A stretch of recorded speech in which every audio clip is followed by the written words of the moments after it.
ಎಲ್ಲರಿಗೂ ಶರಣು ಶರಣಾರ್ಥಿ.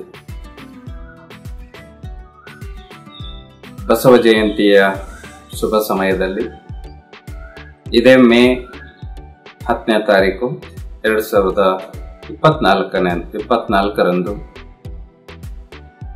ಮೂಡಲಗಿ ತಾಲೂಕಿನ ಕಲ್ಲೊಳ್ಳಿಯ ಒಂದು ಪುಣ್ಯಕ್ಷೇತ್ರದಲ್ಲಿ ಶ್ರೀ ಮಲ್ಲಯ್ಯ ಪಿರಮಿಡ್ ಆಧ್ಯಾತ್ಮಿಕ ಧ್ಯಾನ ಮಂದಿರ ಹಾಗೂ ಗೃಹ ಪ್ರವೇಶದ ಒಂದು ಉದ್ಘಾಟನಾ ಸಮಾರಂಭ ನಾಡಿನ ಹಲವಾರು ಮಠಾಧೀಶರ ಹಾಗೂ ಬ್ರಹ್ಮರ್ಷಿಗಳ ಪಿರಮಿಡ್ ಮಾಸ್ಟರ್ಸ್ಗಳ ಒಂದು ಸಮ್ಮುಖದಲ್ಲಿ ನಡೀತಾ ಇದೆ. ಈ ಕಾರ್ಯಕ್ರಮಕ್ಕೆ ನಾನು ಕೂಡ ಬರ್ತಾ ಇದ್ದೇನೆ. ತಾವೆಲ್ಲರೂ ಕೂಡ ಭಾಗವಹಿಸಬೇಕು. ಈ ಕಾರ್ಯಕ್ರಮದಲ್ಲಿ ಭಾಗವಹಿಸುವುದರಿಂದ ಧ್ಯಾನದ ಮಹತ್ವ, ಧ್ಯಾನದ ಶಕ್ತಿ, ಜೊತೆಗೆ ಪಿರಮಿಡ್ಗಳ ಮಹತ್ವ, ಪಿರಮಿಡ್ ಶಕ್ತಿ, ಶಾಖಾಹಾರದ ಮಹತ್ವ, ಶಾಖಾಹಾರದ ಶಕ್ತಿ ಏನು ಅನ್ನುವಂತಹ ಒಂದು ವಿಶೇಷ ಉಪನ್ಯಾಸಗಳನ್ನ ನಾವು ಇಲ್ಲಿ ಕಾಣ್ತಾ ಇದ್ದೇವೆ.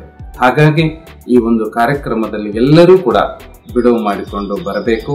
ಈ ಕಾರ್ಯಕ್ರಮದಲ್ಲಿ ಭಾಗವಹಿಸಿ ಇದರ ಸದುಪಯೋಗವನ್ನು ಪಡಿಸಿಕೊಳ್ಬೇಕು ಅಂತೇಳಿ ಈ ಮೂಲಕವಾಗಿ ಕೇಳ್ಕೊಳ್ತಾ ಇದ್ದೇನೆ. ಎಲ್ಲರಿಗೂ ನಮಸ್ಕಾರ.